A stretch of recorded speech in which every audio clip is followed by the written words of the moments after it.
Olá, boa noite a todos. Sejam bem-vindos à Rede Previdência e ao nosso programa mensal Mulheres e Previdência. Hoje eu estou aqui e posso agradecer a presença, literalmente, a presença física das minhas queridas colegas, né? Não apenas a presença virtual. Então, agradeço a presença da doutora Luana Rezende, da doutora Natasha Bublitz e da doutora Karen Jobim. Doutora Natasha Bublitz está sempre ao meu lado aqui no canal, no programa Mulheres e Previdência, e hoje temos essas ilustres presenças que eu quero agradecer por terem aceito o nosso convite de participar do programa. E, claro, não posso deixar de agradecer a todos que estão ligados, conectados na Rede Previdência e no programa hoje ao vivo. Bom, o tema hoje é salário maternidade, licença maternidade. A gente já fez várias chamadas, então, para todos que têm interesse nesse assunto ficarem ligados que a gente vai falar sobre os requisitos. Eu vou trazer também alguns dados interessantes. Então, fiquem ligados até o final do programa. Gente, então, nosso tema é salário maternidade, que é um benefício pago pelo INSS no momento que a mulher tem, no momento gestacional, porque após a gestação, a mulher tem que se afastar, né, do mercado de trabalho, então tem esse benefício no período aí de 120 dias que ela recebe o salário maternidade. O que acontece no decorrer do programa, nós vamos falar de várias curiosidades, das dificuldades e também dos desafios que a mulher enfrenta também nesse aspecto. E eu trouxe alguns dados aqui para vocês que eu quero comentar, que é a dificuldade da mulher no mercado de trabalho. Segundo algumas pesquisas, após 24 meses que a mulher teve o benefício do salário maternidade, que ficou de licença maternidade, metade ou mais da metade das mulheres está fora do mercado de trabalho. E, em maioria dos casos, elas são demitidas sem justa causa. Isso se dá porque ainda existe o pensamento por parte do empregador relacionado à sua produtividade, aquele medo de que a mulher vai faltar ao trabalho porque o filho está doente, porque ela vai pedir para sair mais cedo ou chegar mais tarde porque precisa ir na reunião da escola.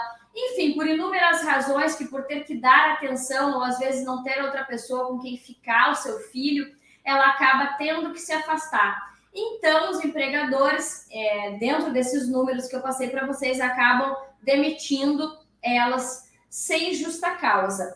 E agora eu vou trazer um dado muito interessante também de umas outras pesquisas, que é para trazer, literalmente, tentar mudar essa cultura, né? E dizer que existem especialistas que falam que a mulher, durante o período gestacional, devido a algumas atividades neurais ligadas à criatividade, ela se torna mais criativa e produtiva e também flexível.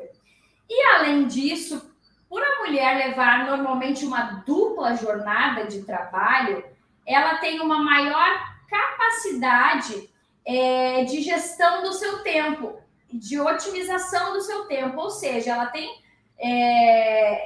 qualidades que vêm dessa dupla jornada, dessas inúmeras atividades que a tornam mais dinâmica no seu trabalho, ou seja, tem muitos pontos positivos segundo os especialistas. Então, a gente traz, a ideia aqui é conversar, trazer esse viés e trazer vários aspectos sobre o salário maternidade, sobre a mulher, sobre os desafios. Mas, para quem já conhece e quem não conhece o programa, eu também vou explicar os blocos, porque o programa, esse é o tema principal. A gente vai falar no segundo bloco sobre o tema, que eu fiz aqui uma pequena introdução e as doutoras vão aprofundar. Mas o programa é dividido em 3 partes. A primeira parte, a gente vai pedir que as nossas queridas colegas falem um pouquinho da sua carreira profissional. Depois nós vamos falar mais sobre a área previdenciária e sobre o salário maternidade. E ao final tem aquela pergunta especial, que é: quem é né, cada uma das nossas convidadas sob a ótica Mulheres e Previdência. Então, gente, após essa breve introdução, para quem chegou no canal agora já entendeu o que vamos falar hoje, vamos começar com o primeiro bloco, que é carreiras e desafios.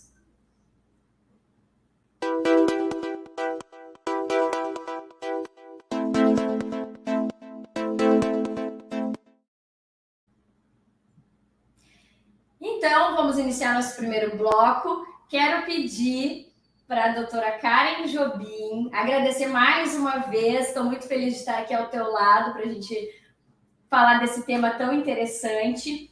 E conta para nós, Karen, um pouco da tua carreira, como que tu entrou no direito ou no direito previdenciário, o que nesses momentos tu teve de maior desafio como mulher também?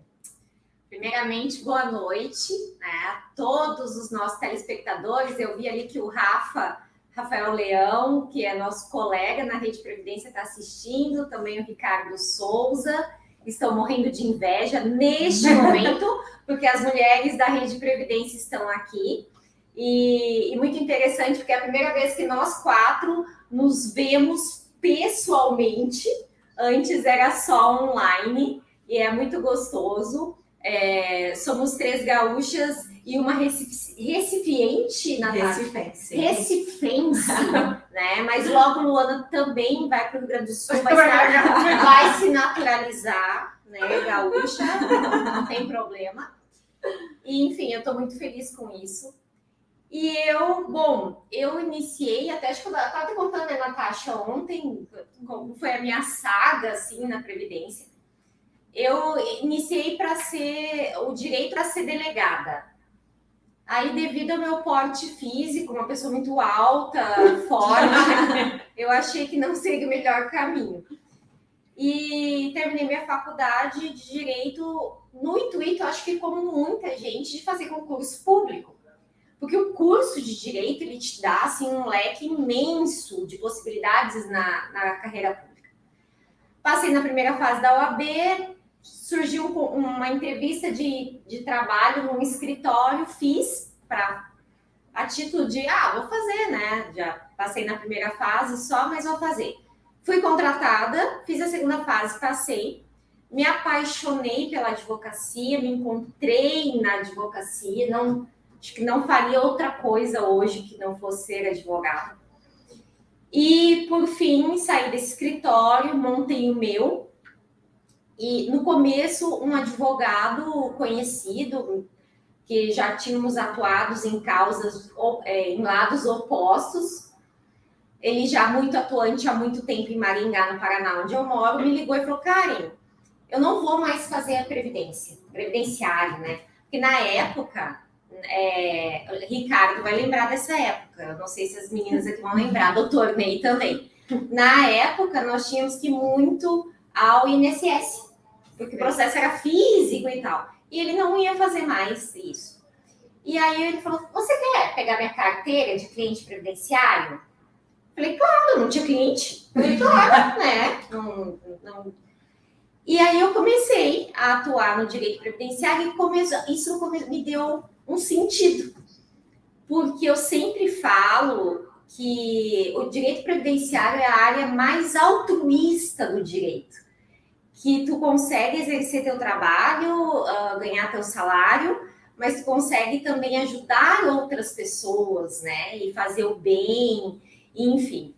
E aí eu me encantei com a Previdência e me especializei e não parei mais.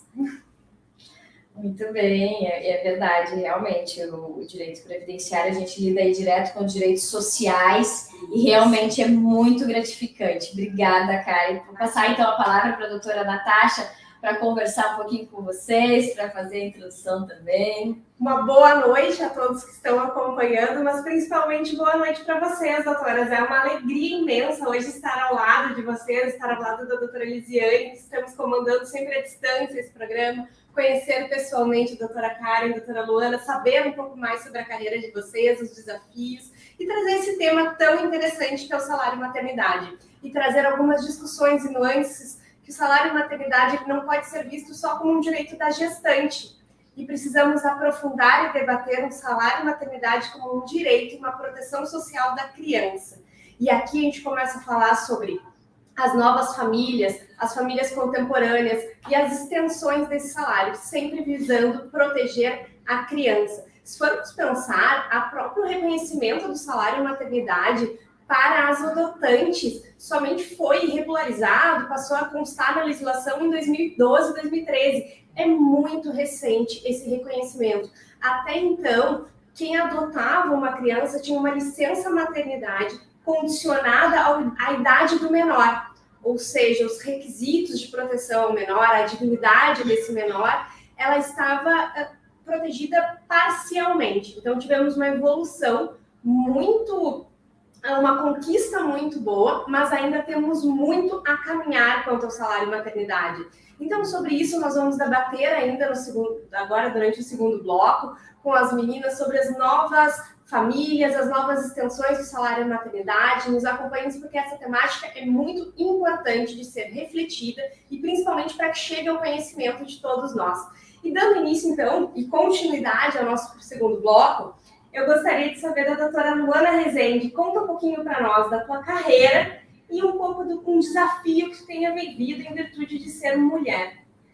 Bom, primeiramente, boa noite. É um prazer enorme, uma honra estar ao lado aqui dessas 3 mulheres maravilhosas, que são fonte de inspiração para mim, e com quem eu venho aprendendo e vamos trocando bastante figurinhas aí ao decorrer dessa caminhada, principalmente no canal Rede Previdência. É uma satisfação estar conhecendo a Natasha, minha companheira aqui nas quartas-feiras. É uma fofa, estou adorando. E sou advogada há 8 anos, comecei no escritório civil, primeiramente, e eu digo que, na verdade, foi o direito previdenciário quem me escolheu, porque eu estava trabalhando nesse outro escritório, um grande escritório aqui de Recife, e saí para almoçar um dia despretensiosamente e encontrei um grupo de advogados com os quais eu já tinha feito poucos trabalhos, e ele me falou, olha, tem um lugar legal, tem um lugar bacana no escritório de um amigo meu, ele está procurando uma pessoa, eu acho que você se encaixa, você tem interesse, mas você já está bem aí nesse outro escritório há 3 anos. Eu disse, olha, eu estou bem, mas eu não me importo em conhecer, em conversar, e exatamente, novas oportunidades. E aí foi assim que eu conheci e me encantei pelo direito previdenciário exatamente por essa questão do lado social. Como eu trabalhava num grande escritório, os nossos clientes, em sua grande maioria, eram grandes empresas do Brasil todo. Então, era legal, eu adorava advogar, eu sempre soube que eu queria advogar, ao contrário da Karen. Eu tinha essa certeza durante a faculdade, porque eu comecei a estagiar também desde o segundo período. No primeiro ano eu estagiei voluntário, depois fui para escritório. Então, assim, eu sempre soube que o que eu queria era o dinamismo mesmo da advocacia. E nessa eu estou até hoje e não me arrependo a nenhum dia. E sobre o desafio, por incrível que pareça, ainda hoje, né, pleno ano 2021, quase 2022 aí, o preconceito com a mulher advogada ainda existe e é muito forte. Eu faço muito a parte de sustentação oral no escritório. E uma coisa que ficou marcada, aconteceu faz um tempo já, inclusive por conta da pandemia, né? Ainda era sustentação presencial. Fui numa sessão presencial na Justiça Federal, enfim, e começou às 8 da manhã o julgamento. Cheguei lá cedinho, aguardei a minha vez, eu era uma das últimas. Saí de lá por volta das 16 horas, mais ou menos. E após o meu último processo, um dos magistrados que estava lá compondo a turma falou para mim, doutora, são 4h30, né? Eu acho que dá tempo da doutora ainda ir para o shopping comprar suas bolsas. Então, assim, eu fiquei sem ação, fiquei olhando sem acreditar que eu tinha escutado algo desse tipo. Devia ter convidado o senhor as suas gravatas. Pois mas eu consegui responder educadamente de que eu estaria indo ainda para o escritório começar o meu trabalho, uma vez que eu estava na sessão desde as 8 da manhã. Ele tinha finalizado já, mas eu ia começar o meu trabalho no escritório. Mas são situações, assim, graças a Deus, que aconteceram comigo pontuais, e eu acho que a nossa missão e o nosso desejo de concluir, de levar esse direito social, principalmente, para os nossos clientes e também para a nossa realização pessoal como profissional, é que nos dão força para seguir todos os dias. Muito, muito bom ouvir, tanto da tua carreira, essa ideia do direito previdenciário, ele é um eterno ganha-ganha. Ganha o advogado na realização da efetivação social, ganha o cidadão, o segurado que está com o direito garantido. É uma área muito gratificante, pois é uma área que acaba realizando a todas as partes, um pouco diferente de algumas outras áreas que realizam um pouco parcial. Então é muito legal ouvir, e um pouco surpreendente ouvir essa questão ainda da sustentação oral, pois não deveria vir dos magistrados essa forma de vinculação da mulher. Eles, ainda mais do que isso, como responsáveis ali pela efetivação da legislação, eles que estarão julgando os nossos pedidos de salário e maternidade, eles que estarão julgando a apreciação, mais ainda deveriam ter um olhar um pouco mais evoluído nessa questão. Ainda bem que é bem isolado, nós precisamos colocar luz nesses desafios. Karen, e o seu desafio como mulher? Natasha, na área da previdência em específico, assim, eu não me recordo de nada. Igual eu brinquei com a Luana, que ela deveria ter falado, o senhor vai comprar suas gravatas? Eu vou junto, então, me dá uma carona? Eu acho que eu sou muito falante, eu falo o que eu penso. E as pessoas, então, já são meio assim comigo. Mas quando eu iniciei, eu fazia muito trabalhista, esfera trabalhista. E aí eu tive muito. Tive desde mais de outros advogados, colegas, de pegar minha mão e, oi, doutor, né? Audiência, doutor, e o colega advogado, quase estrangular minha mão para mostrar, sou forte, sou homem. Assim, da minha mão ficar doendo, sabe? Na audiência de uma vez, um advogado veio assim para cima de mim na mesa, sabe? Assim, se impondo. Tipo, eu sou, né? Vou ganhar meu grito. E porque eu era mulher e eu sou. Era nova também, mais nova, né? Enfim. E de juízes, eu já tive problemas de juízes serem extremamente inadequados em audiência comigo.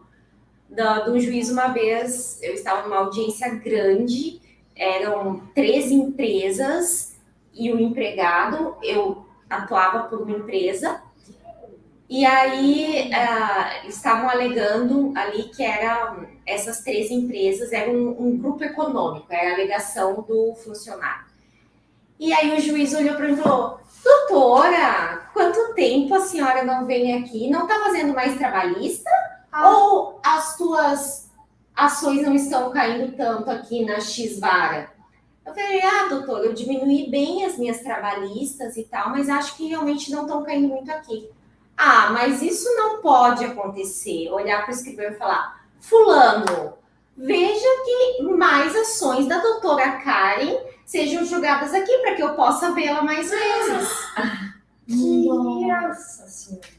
E aí eu fiquei desconcertada, né? Muita gente na sala. Enfim, outros advogados esperando audiência dentro da sala, ali de audiência. E eu baixei a cabeça assim e, né, fiquei meio desconcertada. A audiência prosseguiu. E aí um colega advogado estava do lado e ele viu que eu fiquei muito constrangida. E aí ele escreveu num papel assim para mim, não liga, né? Esse juiz é um babaca, assim. Mas a gente passa algumas coisas. Bom, eu quero aqui parabenizar vocês, né, por ter passado por todas essas situações, como a doutora Luana colocou, né? Respondi educadamente e por vocês estarem seguindo firmes na profissão, porque é assim que a gente consegue mudar essa mentalidade que, infelizmente, ainda existe. Bom, gente, então vamos para o segundo bloco, né, que é o nosso tema salário e maternidade.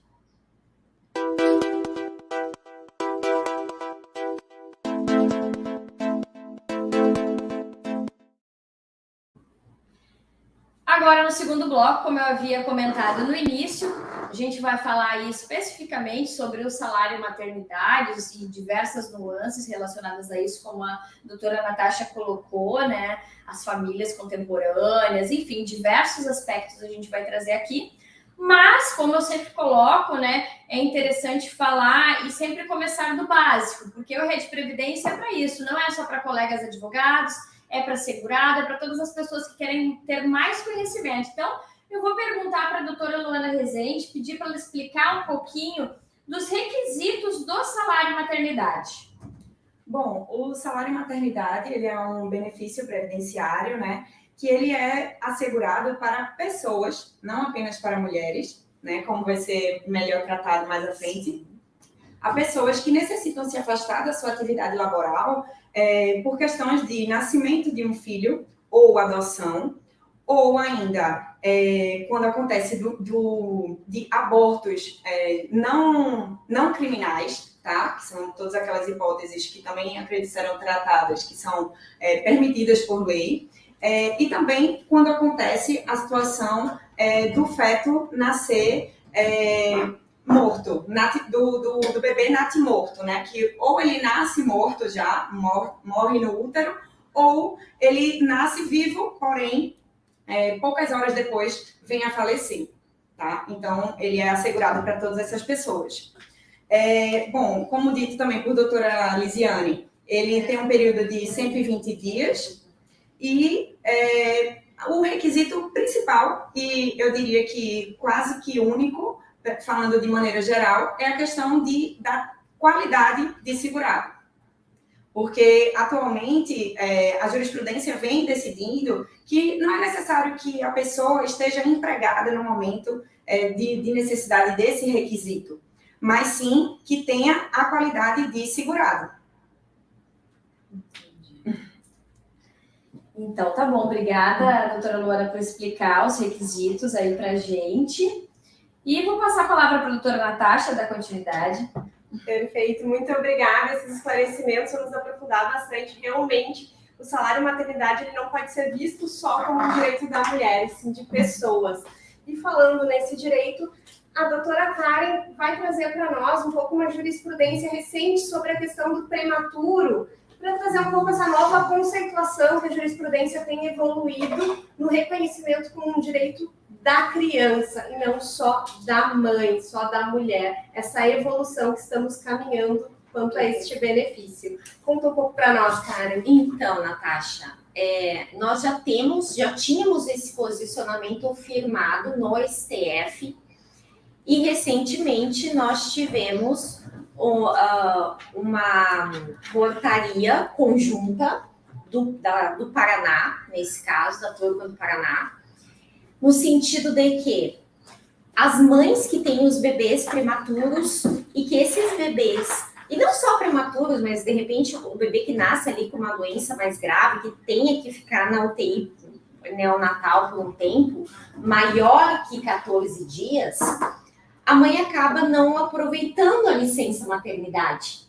Porque às vezes o bebê fica na UTI, dependendo assim, muito prematuro, ele vai ficar 2, 3 meses na UTI, e aí acaba a licença maternidade, e quando a mãe leva o bebê para casa, que ela precisa, então, do tempo para cuidar, ela tem que voltar ao trabalho, né? Então, é uma questão muito delicada. Então, essa portaria, né, foi lançada agora dia 23 de agosto desse ano, é a portaria conjunta 28 do Paraná, e diz o seguinte, que toda a mulher que tenha um bebê prematuro ou que necessite de tratamento numa UTI por mais de 14 dias, ela pode pedir a prorrogação do auxílio maternidade. E uma prorrogação, como que é feita? Quando o bebê sai da UTI, ou a mãe, porque isso pode acontecer também muitas vezes da mãe ter problemas no parto, né, e permanecer internada. Então, quem sair por último, bebê ou mãe, zera o prazo do auxílio maternidade e passa a contar novamente. Muito importante. Né? E aí, isso dá um respaldo para aquela mãe. Se for caso, por exemplo, a gente vê muito os gêmeos, os múltiplos, né, 2, 3, que nascem muito pequenininhos, e eu até adoro aquele programa que tem quíntuplos, né, as quíntuplas que tem na TV, tem um programa muito legal, que são 5 gêmeas, né, são menininhas, e elas nasceram muito pequenininhas, né, e ficaram muito tempo, acho que até 2 meses na UTI, para depois levar para casa. Só que pode ser que um bebê vá antes que o outro, né? Pode ter essa questão. Então, quando começa nesse caso? Começa quando o último bebê sai da UTI. Tá? E aí é válido para tanto o contribuinte individual, como a empregada, incluindo doméstica, incluindo o segurado especial rural, também é válido. Como que a mãe tem que fazer? Se ela é empregada, ela fala com o seu empregador e mostra o atestado do médico de quanto tempo o bebê ficou na UTI ou que ela ficou internada e quando saiu. E aí o empregador vai pagar e depois ele recebe do INSS. Já se for contribuinte individual, ela mesma faz o requerimento junto ao INSS dessa prorrogação, apresentando também a mesma documentação aí, que é o laudo médico, determinando o porquê desse internamento e quando dá alta. Perfeito, importante essa evolução e esse conhecimento para todos. Doutora Luana, questionando agora essas outras extensões do salário de maternidade, tens alguns exemplos de evolução das jurisprudências, de casos que estão tratando de forma diferenciada? Bom, na verdade, eu queria só fazer um complemento em relação à carência, que alguns benefícios, por exemplo, um empregado, ele não necessita de nenhum outro requisito, porém, quem é um contribuinte individual, ele tem uma carência a ser respeitada, né? Que são de 10 contribuições, tá? São de 10 contribuições. Quando o segurado é rural, aproveitando o gancho da Karen, quando o segurado é rural em economia familiar, ele precisa comprovar que no último ano ele estava trabalhando nessa forma de segurado rural em economia familiar. Tá? É bem importante esse detalhe da carência. Bom, aproveitando também o gancho da Karen, que o pagamento de fato é feito pelo empregador quando é CLT, quando é carteira assinada, né? Porém, caso o empregador ele se negue a fazer esse pagamento, a efetuar esse pagamento, nada impede de que o segurado, o empregado, vá ao INSS, faça esse requerimento e o INSS irá deferir, irá pagar, porque o direito dele não vai poder ser prejudicado por uma questão entre patrão e empregado que, enfim, pode perdurar aí por anos numa demanda na Justiça do Trabalho, enfim, né? É uma verba extremamente alimentícia, que tem urgência. Importante. E que outros casos que têm se estendido o salário de maternidade hoje? Bom, existe hoje em dia, né, a questão da união homoafetiva, e isso traz algumas implicações no que existe previsto atualmente em lei e no que vem sendo decidido. Exatamente. Um pouco antes estávamos comentando aqui, né, sobre o caso de quando são 2 mães, por exemplo, né, se uma teria direito apenas ou se ambas deveriam receber. Eu não sei nem se eu posso fazer isso, mas eu queria fazer uma pergunta sobre o que vocês acham a respeito disso. Vocês acham que seriam as duas? Eu vi alguns casos e até noticiei um caso no hoje, Previdência Hoje em 10 minutos. Eu tô de férias, gente, em Recife.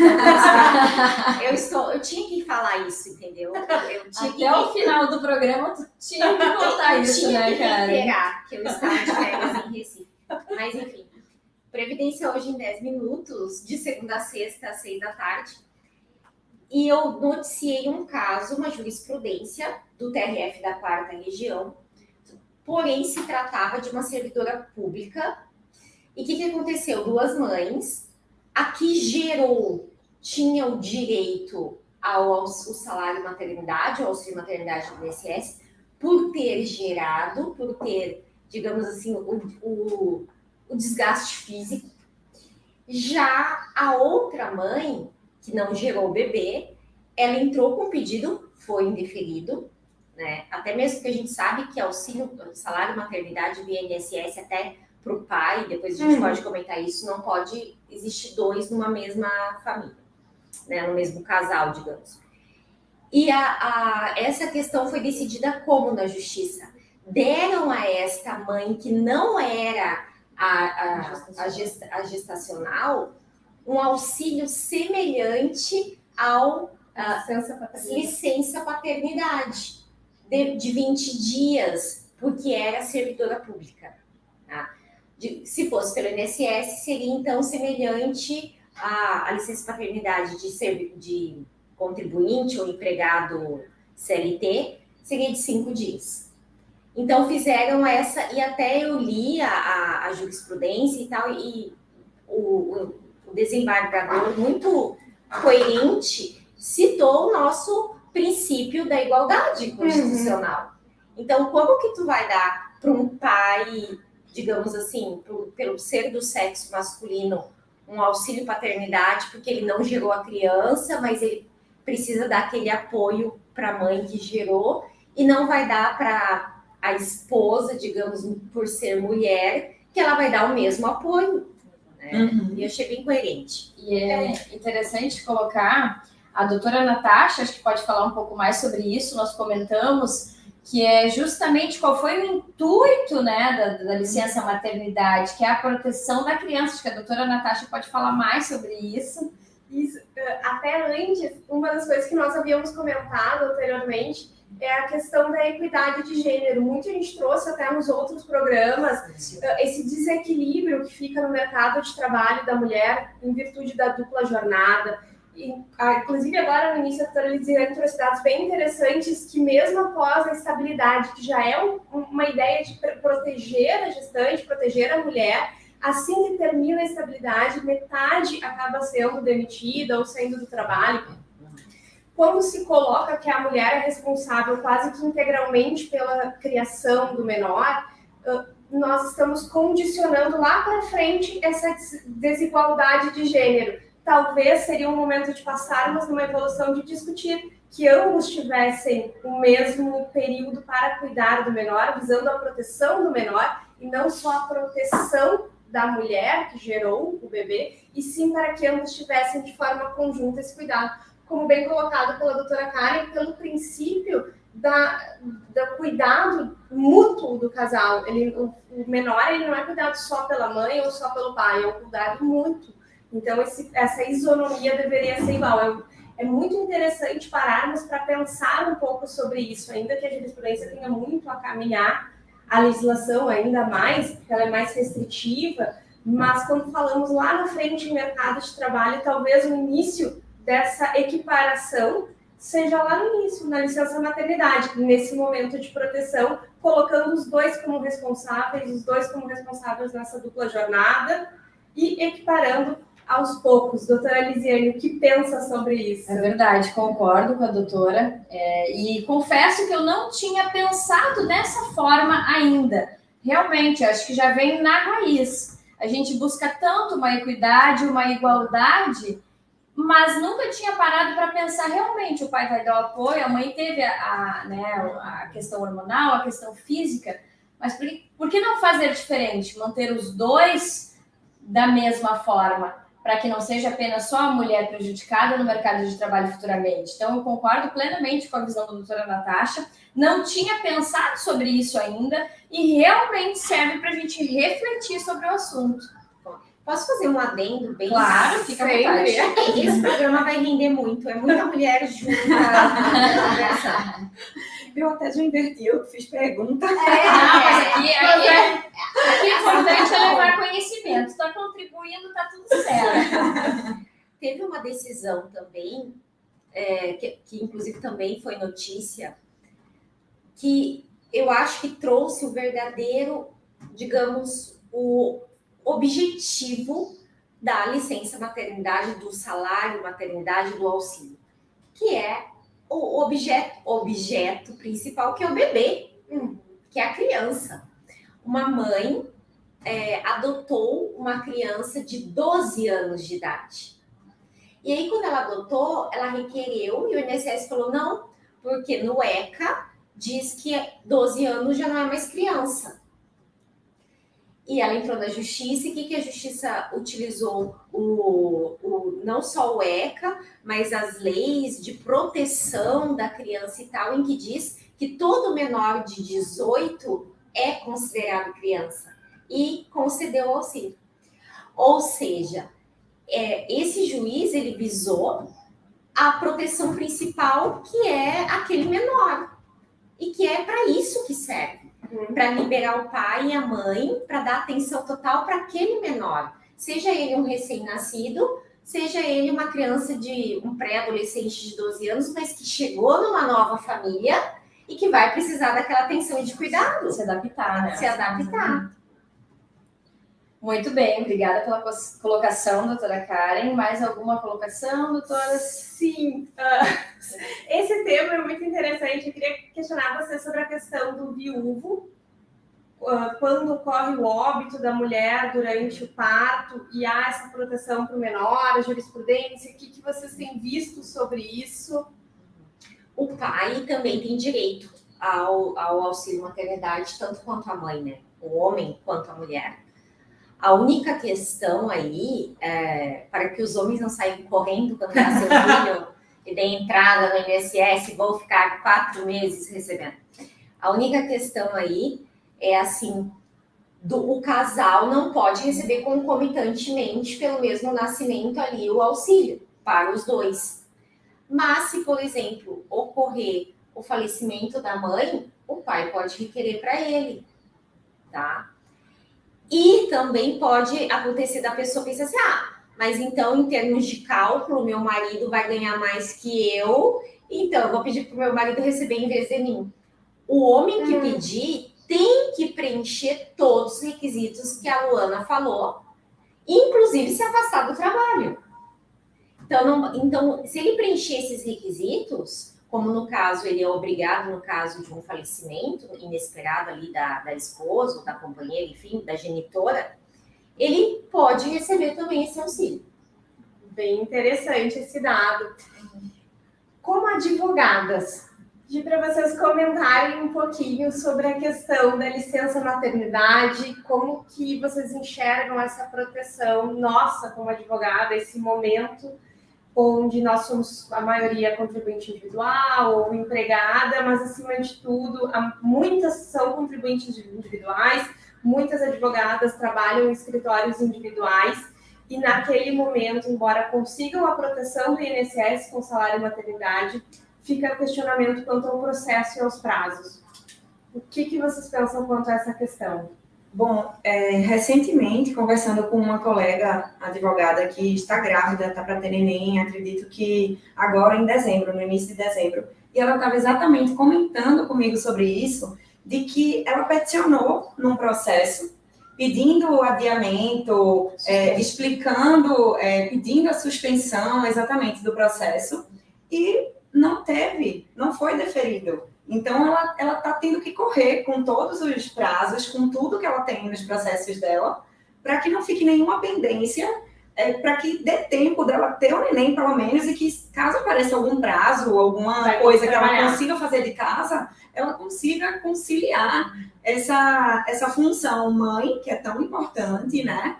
E advogada, que você está ali lidando com a vida de outras pessoas, você está impactando ali diretamente. Então, ainda hoje, isso também é uma dificuldade bastante presente na realidade de toda advogada. Ou advogado, né? Advogado também é o costume, como a Lígia estava falando. Isso foi muito debatido e eu vi em várias campanhas, inclusive, porque agora nós estamos em fase de votação de presidência da nossa OAB a nível nacional.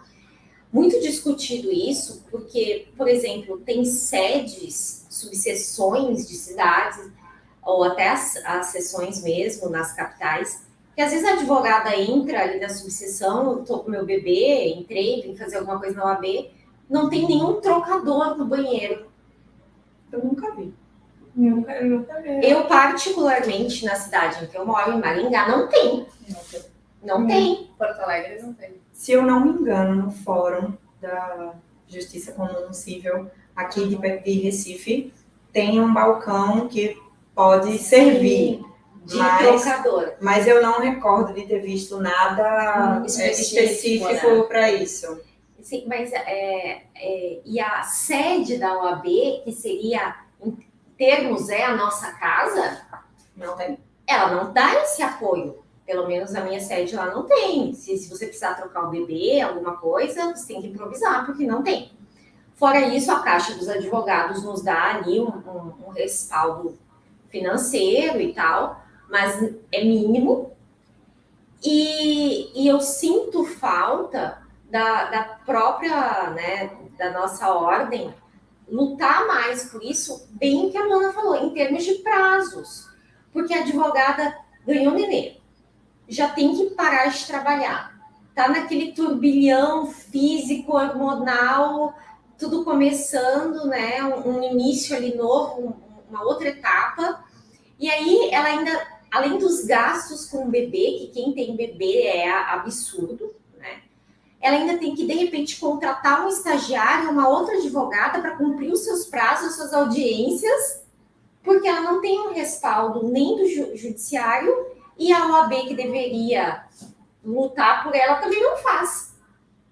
Então, eu acho que nesse ponto específico, há muito ainda que ser mudado.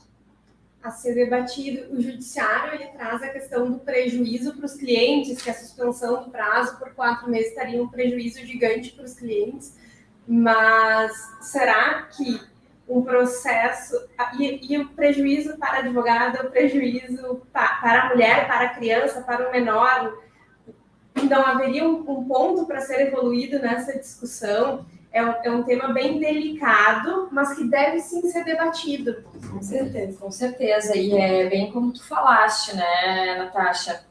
A advogada, nesse caso, muitas vezes nós trabalhamos sozinhas, né? Somos autônomas, nossa rotina é casa, trabalho, são diversas coisas. Então, já tem um bebê na história, tem uma coisa nova, como a doutora Karen falou. E, na verdade, a gente não tem escolha, né? Eu vejo dessa forma. Se a gente trabalha sozinha, nesse exemplo que eu estou dando, ou tu vai ter que te virar, literalmente, nos 30, e não, abriu um prazo, eu vou ter que cumprir, o bebezinho dormiu, eu vou ter que dar um jeito, ou tu vai pegar o teu processo e vai ter que subestabelecer para outro advogado trabalhar. A gente já vê essa dificuldade de mercado de trabalho, e para os autônomos acontece a mesma coisa. Por quê? A partir daquele momento tu também já sai perdendo honorário, já vai ter que dividir honorário, já sai gastando, porque tu vai ter que contratar um outro advogado para fazer o que tu não consegue fazer. Então, realmente, nós não temos escolha nesse caso. E o que a doutora Karen colocou, e a doutora Natasha, a doutora Luana, é importante mesmo, nosso órgão de classe também trazer isso para debate e refletir sobre isso. Bom, acho que finalizamos. Esse tema rende muito, né? Tem muitos aspectos para falar, mas o nosso tempo já está indo, então vamos passar agora para o último bloco, que se chama Quem é Quem?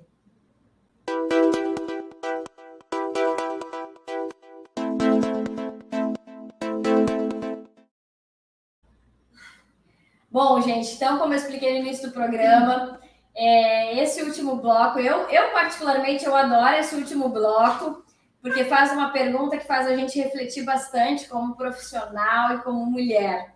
Então, pergunto para a doutora Karen Jobim. Quem é Karen Jobim sob a ótica Mulheres e Previdência? Olha, é uma questão quase terapêutica isso. Eu acho que eu preferi aquele ping-pong da Marília Gabriela. Essa questão é muito terapêutica. Terapêutica no sentido, assim, vou deitar no divã para começar a falar. Bom, sob a ótica do Mulheres e Previdência, tu diz sobre a ótica da Previdência, Lizzy? É livre. É livre interpretação. É livre. Eu acho que hoje, graças a Deus, né, a Previdência me deu um sentido profissional. Eu tenho um sentido profissional.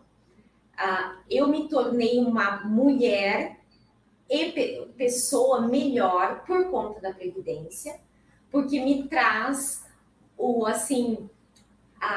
as dificuldades do dia a dia, as dificuldades do outro que eles passam. Isso me evolui como pessoa, né? E como mulher também, porque quando atendemos as grávidas para o auxílio gestacional, principalmente quando são negados no INSS, ali tu já vê a dificuldade dela, então me trouxe um crescimento. Hoje eu acho que no âmbito previdenciário eu já consegui, assim, primeiro degrauzinho de ser conhecida, de ser lembrada, de ser chamada para um congresso, para uma live, para uma entrevista.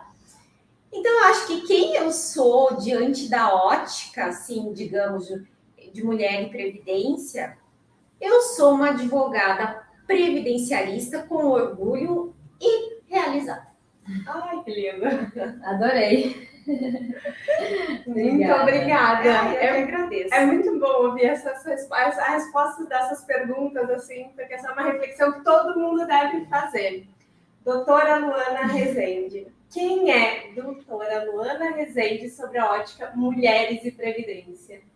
De fato, é uma questão complexa, porque existem vários pontos, né, que podem ser aí abordados, mas eu acho que o que define, entre aspas, melhor seria dizer que eu sou uma advogada realizada por trabalhar com direito previdenciário, por ter a oportunidade de conhecer situações fora da bolha em que a gente vive, né? Porque todos nós, assim, somos bem privilegiados e a gente sente isso quando a gente atende um cliente, quando a gente vê um cliente de benefício assistencial, por exemplo, que é um extremo, sabe? Alguém que, enfim, às vezes vai até andando para o escritório porque não tinha dinheiro nem para passagem, sabe? Então, isso, de fato, como eu disse no início, deu mais sentido à minha vida, deu um colorido. Eu gosto de dizer que deu um colorido diferente à minha vida, sabe? Ao meu olhar para o direito, o meu olhar, principalmente pela função social que o direito traz. E no direito previdenciário, a gente consegue ver de perto essa mudança que a gente consegue ajudar, interferir na vida das pessoas que nos procuram. Então, eu me considero uma advogada feliz na minha escolha, que, na verdade, não fui eu que escolhi, né? Caí no direito previdenciário por uma situação do acaso, mas não haveria surpresa melhor para Deus me proporcionar ser advogada previdenciária, com certeza. É uma satisfação estar aqui com vocês. Mais uma vez, quero agradecer, uma honra para mim estar aqui ao lado de vocês três. Nossa, é uma alegria imensa estarmos juntas, assim, conversando, debatendo. Rendeu muito o programa e foi muito gostoso. E na beira da praia. A Karen vai grifar isso. A gente muito. vai liberar. Estamos bem na beira da praia. Gente, eu sinceramente, eu não tenho palavras para agradecer o quanto eu estou feliz de estar ao lado de vocês. A gente passou aí por um momento de pandemia, está passando ainda agora, as condições estão melhores, graças a Deus, está tudo melhorando, mas é muito bom esse calor humano de estar aqui ao lado de vocês.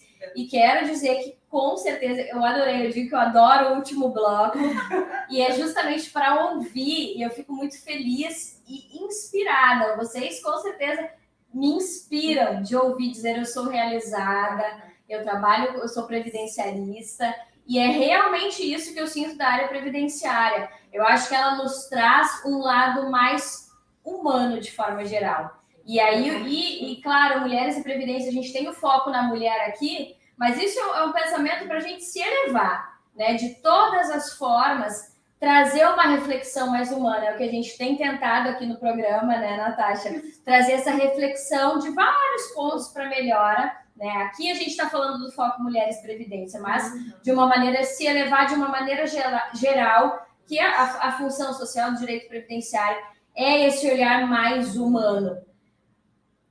O papo tá ótimo, acho que a gente podia ficar conversando, podemos ficar mais em off, né? Porque o programa já tá aí, já tá na hora da gente acabar.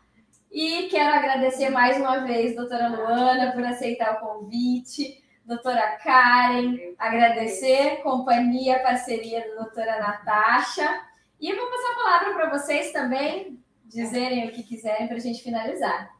Reiterando, é uma honra ter vocês aqui junto, ao lado neste programa. Muito obrigada por terem aceitado o convite e muito obrigada por esse momento tão bom que foi esse programa hoje. É uma honra e uma inspiração estar com vocês. Eu que agradeço. O prazer foi todo meu. Também, igualmente. Até me antecipei no agradecimento. Mas tá certo, é isso aí. Então tá bom, gente. Mais uma vez quero agradecer a todos que estiveram aqui acompanhando o programa ao vivo. Hoje aí a gente tem alguns probleminhas técnicos, arruma aqui, arruma lá, mas deu tudo certo. Então, obrigada a você que está acompanhando o canal e uma boa noite. Boa noite. Tchau.